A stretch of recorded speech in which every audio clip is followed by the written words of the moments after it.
Boycott Malabar gold. ഈ കഴിഞ്ഞ ദിവസങ്ങളിലായിട്ട് social മീഡിയയിലൂടെ നമ്മൾ കേട്ടുകൊണ്ടിരിക്കുന്ന ഒരു വാചകമാണ് ബോയ്കോട്ട് മലബാർ ഗോൾഡ് എന്നുള്ളത്. അപ്പൊ മലബാർ ഗോൾഡ് എന്ന് പറയുന്ന ഒരു കമ്പനി കേരളീയർക്ക് ഭയങ്കര സുപരിചിതമായിട്ടുള്ള ഒരു ഗോൾഡ് ആൻഡ് ഡയമണ്ട്സ് ജ്വല്ലറി തന്നെയാണ് അല്ലെ. ഒരുപാട് പരസ്യങ്ങളിലൂടെ അവർ കുറെ കാലമായിട്ട് നമുക്കിടയിൽ നിലനിൽക്കുന്ന ഒരു ജ്വല്ലറിയാണ്. നമ്മൾ ഒരുപാട് പേര് അവിടെ നിന്ന് പർച്ചേസ് ചെയ്തിട്ടുണ്ട്. നമുക്കറിയാം മോഹൻലാൽ ആയിരുന്നു അവരുടെ ബ്രാൻഡ് അംബാസിഡർ കുറെ കാലത്തേക്ക്. അപ്പൊ അതുകൊണ്ടൊക്കെ തന്നെ നമുക്ക് ഒട്ടും ഒരു അപരിചിതത്വമോ ഒന്നും തോന്നാത്ത നമ്മുടെ തൊട്ടടുത്തുള്ള ഒരു കമ്പനി എന്ന രീതിയിൽ കേരളീയർക്കിടയിൽ സുപരിചിതമായിട്ടുള്ള ഒരു കമ്പനിയായിരുന്നു മലബാർ ഗോൾഡ്. അപ്പൊ ഇപ്പോ കേരളത്തിൽ തന്നെ അതുപോലെ ടോട്ടൽ ഇന്ത്യയിൽ മലബാർ ഗോൾഡ് ബഹിഷ്കരിക്കണം എന്ന നിലയിൽ ഒരു ക്യാമ്പയിൻ വരുന്നത് എന്തുകൊണ്ടാണ്?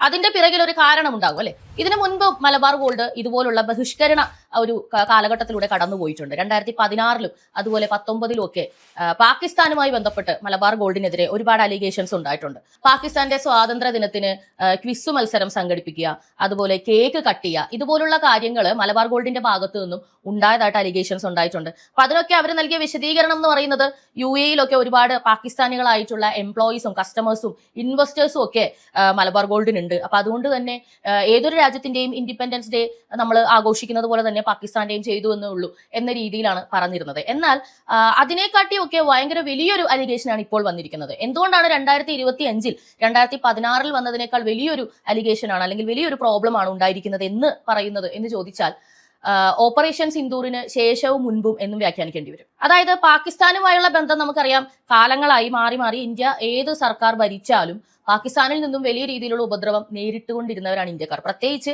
അതിർത്തിയിലുള്ള ഇന്ത്യക്കാർ.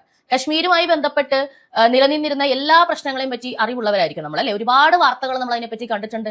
ഇന്ത്യക്കാർക്ക് ഒരു സ്ഥിരം തലവേദനയായി ഇങ്ങനെ ഒരു രാജ്യം നിലനിന്നിരുന്നെങ്കിലും ഇന്ത്യയിൽ നിന്നും ഒരുപാട് കാര്യങ്ങൾ, നല്ല കാര്യങ്ങൾ ഇവർ കൈപ്പറ്റിക്കൊണ്ടാണ് ഇരുന്നത്. അത് ഫുഡാണെങ്കിലും അതുപോലെ വെള്ളമാണെങ്കിലും ഇതെല്ലാം ഇന്ത്യയിൽ നിന്നും വാങ്ങുകയും ചെയ്യും. എന്നാൽ കാലാകാലം ഇന്ത്യക്കെതിരെ ഓരോ ആക്രമണങ്ങൾ അഴിച്ചു വിടുകയും ചെയ്യും എന്നതായിരുന്നു ഇവരുടെ രീതി. എന്നാൽ കാലം മാറി, ഇന്ത്യയിലെ സർക്കാർ മാറി, മോദി സർക്കാർ അധികാരത്തിലേക്ക് വന്നു. അതിനുശേഷം അതിർത്തിയിലെ കാര്യങ്ങൾ ശരിയാക്കാൻ വേണ്ടിയിട്ട് ഒരു പ്രത്യേക ശ്രദ്ധ കൊടുക്കുകയുണ്ടായി. യുദ്ധക്കോപ്പുകൾ ഓരോന്ന് ഇന്ത്യ യഥാക്രമം വാങ്ങിക്കൂട്ടി. എന്തോ ഒരു വലിയ കാര്യത്തിന് വേണ്ടി തയ്യാറെടുക്കുന്നത് പോലെ കശ്മീരിനെ സംബന്ധിച്ച് ലോകത്തിന്റെ ചരിത്രത്തിൽ തന്നെ സുപ്രധാനമായൊരു തീരുമാനം എന്നടയാളപ്പെടുത്തുന്ന ഒരു തീരുമാനം എടുത്തു. ആർട്ടിക്കിൾ 317 റദ്ദാക്കി എന്ന തീരുമാനം. ഇപ്പോഴും അവിടുത്തെ മുഖ്യമന്ത്രിയോട് എപ്പോഴെങ്കിലും ഇത് തിരിച്ച് പഴയ അവസ്ഥയിലേക്ക് ആർട്ടിക്കിൾ 317 വരുമെന്ന് തോന്നുന്നുണ്ടോ എന്ന് ചോദിക്കുമ്പോൾ അദ്ദേഹം പറയുന്നുണ്ട് ഇല്ല എന്ന്. ഒറ്റ വാക്കിൽ പറയുകയാണ്. അതിനപ്പുറത്തേക്ക് അത് വിശദീകരിക്കാൻ ഒന്നുമില്ല. മോദി ജീവിച്ചിരിക്കുമ്പോൾ ഒരിക്കലും നടക്കില്ല. പക്ഷെ മോദി പറഞ്ഞത് എന്റെ മരണശേഷവും നടക്കില്ലെന്നാണ്. കാരണം അത്രയും ലീഗലിയാണ് ഉണ്ടാക്കി വെച്ച ഒരു കുരുക്കഴിച്ചത്. അപ്പൊ ലീഗലി ഉണ്ടാക്കിയ കുരുക്ക് ലീഗലി അഴിക്കുമ്പോൾ അത് തിരിച്ച് പഴയ അവസ്ഥയിൽ എത്തിക്കുക എന്ന് പറയുന്നത് വളരെ അപ്രാപ്യമായിട്ടുള്ളൊരു സംഗതിയാണ്. അപ്പൊ അങ്ങനെയാണ് കശ്മീർ സ്വതന്ത്രമായത്. അതിനുശേഷം പാകിസ്ഥാന് നമുക്കറിയാം നല്ല ദുഷിച്ച കാലമായിരുന്നു. ഇന്ത്യയുടെ ഭാഗത്തു നിന്നും പാകിസ്ഥാന് നല്ല രീതിയിലുള്ള പ്രതികരണങ്ങൾ ഉണ്ടായിക്കൊണ്ടിരുന്നു. ഓരോ പ്രശ്നങ്ങൾ അവരുണ്ടാക്കുമ്പോഴും നമ്മൾ തിരിച്ചടിച്ചുകൊണ്ടിരുന്നു. അപ്പൊ നമുക്കൊന്നും നമ്മുടെ മനസ്സിൽ ഒരിക്കലും മറക്കാൻ പറ്റാത്ത ഒരു മുറിവായി വന്നൊരു സംഗതിയാണ് പഹൽഗാം ആക്രമണം. നമ്മൾ ആലോചിക്കണം, സ്വന്തം നാടിന്റെ ഒരു ഭാഗം കാണാൻ പോയിട്ടുള്ള സിവിലിയൻസിനെ, ടൂറിസ്റ്റുകളെ ആക്രമിച്ച് കൊലപ്പെടുത്തിയ ഭീകരന്മാരുടെ ഒരു സംഭവം. ആ ഭീകരന്മാരെ എവിടെ നിന്നാണ് വന്നത്, എന്താണ് അതിന്റെ പിറകിലുള്ള കാര്യങ്ങളെന്ന് അന്വേഷിച്ചു പോയപ്പോൾ അതിന്റെ ഉത്തരം ചെന്ന് അവസാനിച്ചത് പാകിസ്ഥാനിലാണ്. ഇത്രയും ആയതോടുകൂടി ഒരിക്കലും അവരെ വെറുതെ വിടരുതെന്ന് ഓരോ ഇന്ത്യൻസും മനസ്സുകൊണ്ടും പുറത്തു പറഞ്ഞും ഒക്കെ പ്രതികരിച്ചു തുടങ്ങിയ സമയത്താണ് നമ്മുടെ സർക്കാരും അതേ തീരുമാനം എടുക്കുന്നത്. അങ്ങനെയാണ് ഓപ്പറേഷൻ സിന്ദൂറിന് തുടക്കം കുറിക്കുന്നത്. നമുക്കറിയാം, ഓപ്പറേഷൻ സിന്ദൂറുമായി ബന്ധപ്പെട്ട് എന്തെല്ലാം പ്രശ്നങ്ങളാണ് നമ്മുടെ കേന്ദ്ര സർക്കാർ നേരിട്ടത്. പ്രതിപക്ഷത്തിന്റെ ഭാഗത്ത് നിന്ന് പാകിസ്ഥാന് വേണ്ടി സംസാരിക്കുന്ന കാഴ്ച വരെ നമ്മൾ കണ്ടു. ഇന്ത്യ വിജയിച്ചു എന്ന് ഒട്ടും സന്തോഷമില്ലാതെ മരിച്ചു വീട്ടിലെന്ന് പറയുന്നത് പോലെ പറയുന്ന പ്രതിപക്ഷത്തെ നമ്മൾ കണ്ടു. എന്നാൽ സാധാരണ ജനം, അടിസ്ഥാന വിഭാഗങ്ങളായ ഇന്ത്യക്കാർ ഹാപ്പി ആയിരുന്നു എന്നുള്ളതാണ്. കാരണം സിന്ദൂരം മായ്ച്ചുകൊണ്ട് മോദിയോട് പറയൂ എന്ന് പറഞ്ഞ ഭീകരനെ മോദിയോട് പറഞ്ഞു, മോദി കേട്ടു, ചെയ്യേണ്ടത് ചെയ്തു എന്ന രീതിയിൽ ഒരു മറുപടി കൊടുത്തതിന്റെ ഒരുപാട് നന്ദി പ്രകടനങ്ങൾ നമ്മൾ സോഷ്യൽ മീഡിയയിലൂടെ കണ്ടു. അതിനുശേഷം വന്ന ലോകകപ്പ് ക്രിക്കറ്റ്, അവിടെയും പാകിസ്ഥാൻ വിചാരിച്ചൊരു സംഗതിയുണ്ട്. ഇത്രയും നാളും എങ്ങനെയായിരുന്നു കോൺഗ്രസ് ഭരിച്ചുകൊണ്ടിരുന്ന സമയത്ത് പാകിസ്ഥാനുമായിട്ട് അതിർത്തിയിൽ എന്ത് പ്രശ്നം ഉണ്ടായാലും ക്രിക്കറ്റിൽ അത് കൊണ്ടുവരില്ലായിരുന്നു. അവിടെ സ്പോർട്സ്മാൻ സ്പിരിറ്റിൽ എടുക്കണം എന്ന കുറെ മാനവികത ആൾക്കാരുടെ വാക്കുകളും കേട്ടുകൊണ്ട് ആ സർക്കാർ അങ്ങനെ തന്നെയായിരുന്നു നിലപാടെടുത്തിരുന്നത്. അതായത് ഒരു സൈഡിൽ കൂടി അവർ ഇന്ത്യക്കാരെ കൊല്ലുന്നു, പക്ഷേ ക്രിക്കറ്റിൽ നമ്മൾ അവരുമായി പോയി ഹസ്തദാനം ചെയ്ത് അവരോടൊപ്പം ക്രിക്കറ്റ് കളിക്കുന്നു. എന്നാൽ മോദി സർക്കാർ വന്നപ്പോൾ അത് മാറി. ഹസ്തദാനം ചെയ്യില്ല എന്നതു മുതൽ പാകിസ്ഥാനെ ലോകത്തിന് മുന്നിൽ നാണം കെടുത്തി. അവർ ചെയ്ത പ്രവൃത്തി എത്ര ഹീനമായിരുന്നെന്നും ഇന്ത്യക്കാരൻ എന്ന നിലയിൽ അത് മറക്കാൻ സാധിക്കില്ലെന്നും ഇന്ത്യൻ ആർമി അതിർത്തിയിൽ ചെയ്യുന്നത് ഞങ്ങൾ ഇവിടെ ഗ്രൗണ്ടിൽ ചെയ്യുമെന്ന് ഉച്ചത്തിൽ വിളിച്ചു പറഞ്ഞുകൊണ്ട് ഇന്ത്യ എന്ന വികാരം ഇന്ത്യക്കാർക്ക് എത്ര വലുതാണെന്നുള്ളത് ഉയർത്തി കാണിച്ചു. ഇതോടുകൂടി പാകിസ്ഥാൻ സത്യത്തിൽ മാനസികമായി തോറ്റു കഴിഞ്ഞു. കളിക്കളത്തിൽ സ്പോർട്സ്മാൻ സ്പിരിറ്റ് ആണ് വേണ്ടത്, അല്ലാതെ ദേശീയതയല്ലെന്നൊക്കെ ഒരുപാട് പേര് പറഞ്ഞു. അതിനുശേഷം ഇതേ വ്യക്തികൾ കളിക്കളത്തിൽ ഇസ്രായേലിനെ ടോയ്ലറ്റിനോട് ഉപമിച്ചത്. അതിനെ വലിയ രീതിയിൽ ന്യായീകരിച്ചുകൊണ്ട് രംഗത്ത് വന്നു. ഇസ്രായേൽ ഒരു ഗാസയെ നിരന്തരം പീഡിപ്പിക്കുന്ന ഒരു യുദ്ധരാഷ്ട്രമാണ്. അപ്പൊ അതുകൊണ്ട് അവരെ എങ്ങനെ അപമാനിക്കാം. പക്ഷെ ക്രിക്കറ്റിൽ ചെയ്തത് മോശമായി പോയി. കാരണം മറുപക്ഷത്ത് പാകിസ്ഥാനാണ്. ഓരോ വ്യക്തിയും പാകിസ്ഥാനെ ശത്രുപക്ഷത്ത് നിന്ന് കാണുന്ന അവസ്ഥയിലേക്ക് ഇന്ത്യയിലെ ദേശീയത എന്ന് പറയുന്ന ഒരു വികാരം ഇന്ത്യയിലെ ഓരോ വ്യക്തികളുടെ മനസ്സിൽ ഉയർത്താനായിട്ട് സത്യം പറഞ്ഞു കഴിഞ്ഞാൽ BJP സർക്കാരിന് കഴിഞ്ഞു. ഇങ്ങനെ ഒരു സിറ്റുവേഷനിൽ ഇന്ത്യ എത്തി നിൽക്കുന്ന സമയത്ത് മലബാർ ഗോൾഡ് ലണ്ടനിലുള്ള അവരുടെ ഒരു ബ്രാഞ്ച് ഉദ്ഘാടനം ചെയ്യാനായിട്ട് കൊണ്ടുവന്നിരിക്കുന്നത് ഒരു പാകിസ്ഥാനി ഇൻഫ്ലുവൻസറെയാണ്. ആലിഷ് ബഗാലിദ് എന്നാണ് അവരുടെ പേര്. അവര് UK തന്നെയാണ് താമസിക്കുന്നത്. അപ്പോൾ UK താമസിക്കുന്ന ഒരു ഇൻഫ്ലുവൻസർ എന്ന് പറയുമ്പോൾ നമുക്കറിയാം ഇൻസ്റ്റാഗ്രാമിലൊക്കെ ഒരുപാട് ഫോളോവേഴ്സ് ഉള്ള ഒരു വ്യക്തിയാണ്. അപ്പൊ അവരൊരു പരസ്യം ചെയ്യുകയോ അല്ലെങ്കിൽ അവരുടെ ഒരു വീഡിയോ ആയിട്ട് കൊളാബ് ചെയ്യുകയോ ഒക്കെ ചെയ്തു കഴിഞ്ഞാൽ ഒരുപാട് ആളുകളിലേക്ക് ഈ പരസ്യം എത്തും. മലബാർ ഗോൾഡ് എന്ന് പറയുന്ന ഒരു ബ്രാൻഡ് എത്തും. അപ്പൊ അത് അവരുടെ ബിസിനസ്സിന് ഗുണം ചെയ്യുന്ന ഒരു സംഗതിയാണ്.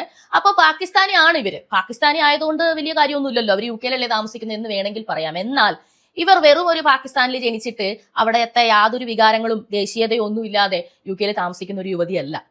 ഇവര് നല്ല രീതിയിൽ പാകിസ്ഥാനി സപ്പോർട്ടറാണ്. പാകിസ്ഥാന്റെ എല്ലാ കാര്യങ്ങൾക്കും സോഷ്യൽ മീഡിയയിലൂടെ പ്രൊമോട്ട് ചെയ്യുന്ന ഒരു വ്യക്തിയാണ്. പല ഫോട്ടോസിലും പാകിസ്ഥാൻ പതാകം പിടിച്ച് നിൽക്കുന്നത് നിങ്ങൾക്ക് കാണാം. ഇനി ഓപ്പറേഷൻ സിന്ദൂറിൽ ഭീരുക്കളുടെ യുദ്ധം എന്ന് പറഞ്ഞുകൊണ്ട് ഇന്ത്യൻ ആർമിയെ അപഹസിച്ചുകൊണ്ട് ട്വീറ്റ് ചെയ്ത ഒരു വ്യക്തിയും കൂടിയാണ് ഈ പറയുന്ന ആലിഷ് ബഗാലിദ്. നിങ്ങളൊന്ന് ആലോചിച്ച് നോക്കുക. ഓപ്പറേഷൻ സിന്ദൂർ എന്ന് പറയുന്നത് നിങ്ങൾക്ക് പലർക്കും ഫീൽ ചെയ്യാത്തൊരു സംഗതിയാണ്. എനിക്ക് തോന്നിയിട്ടുണ്ട്. നിങ്ങൾ പെഹൽഗാമിൽ നടന്നതിനെ സൗകര്യപൂർവ്വം മറന്നിട്ട് ഗാസയ്ക്ക് വേണ്ടി കരയുന്നു. ഒന്ന് ആലോചിച്ച് നോക്കുക. ഈ ഹമാസിന്റെ നേതാക്കള് പാകിസ്ഥാനുമായിട്ട് ഒരു ചർച്ചയിൽ ഇരുന്നിട്ട് അതിന്റെ 3 ദിവസം കഴിഞ്ഞിട്ടാണ് പെഹൽഗാമിൽ ഈ അറ്റാക്ക് നടക്കുന്നതെന്നാണ് റിപ്പോർട്ടിൽ പറയുന്നത്. നിങ്ങളൊന്ന് ആലോചിച്ച് നോക്കുക. ഗാസയില് സിവിലിയൻസിനെ അവരുടെ ടൂറിസ്റ്റ് സ്പോട്ടിൽ വെച്ച് ഹമാസിയൻസ് വെടിവെച്ചു കൊല്ലുന്നു. പഹൽഗാമിലും സിവിലിയൻസിനെ ടൂറിസ്റ്റ് സ്പോട്ടിൽ വെച്ച് വെടിവെച്ചു കൊല്ലുന്നു. ഇത് രണ്ടും ഒരുപോലെ ഇരിക്കുന്നില്ലേ? അപ്പൊ ഇതിന്റെ പിറകിൽ ആരാണെന്നാണ് നമ്മൾ മനസ്സിലാക്കേണ്ടത്. എന്നിട്ട് ഇവർ ഇവിടെ നിന്ന് പച്ചയായിട്ട് ഹമാസിന് വേണ്ടി കരയുന്നു, മോദിക്കെതിരെ പറയുന്നു, പബ്ലിക്കായിട്ട് മോദിക്കെതിരെ പറയുന്നു. നമുക്കിതൊക്കെ കണ്ടുകൊണ്ടിരിക്കാൻ മാത്രമാണ് സാധിക്കുന്നത് എന്നുള്ളതാണ്. അങ്ങനെയുള്ള ഒരു വ്യക്തിയെ കട ഉദ്ഘാടനത്തിന് കൊണ്ടുവന്ന് അവരെ ബ്രാൻഡ് അംബാസഡർ ആയിട്ട് പ്രതിഷ്ഠിച്ച മലബാർ ഗോൾഡിനെതിരെ ഇങ്ങനെ ഒരു പ്രതിഷേധ വികാരം ഉയർന്നു വരുന്നത് തെറ്റാണെന്ന് നമുക്ക് പറയാൻ സാധിക്കുമോ? സത്യമായിട്ടും ഇന്ത്യൻ ആയിട്ടുള്ള ഒരു വ്യക്തിക്ക് നമ്മുടെ സിവിലിയൻസിനെ വെറുതെ മതം മാത്രം നോക്കിയിട്ട് വെടിവെച്ച് കൊന്ന ആൾക്കാരെ ഇങ്ങനെയൊക്കെ കൊണ്ടുവന്ന് ആഘോഷിക്കാനായിട്ട് നമുക്ക് എങ്ങനെയാണ് സാധിക്കുക?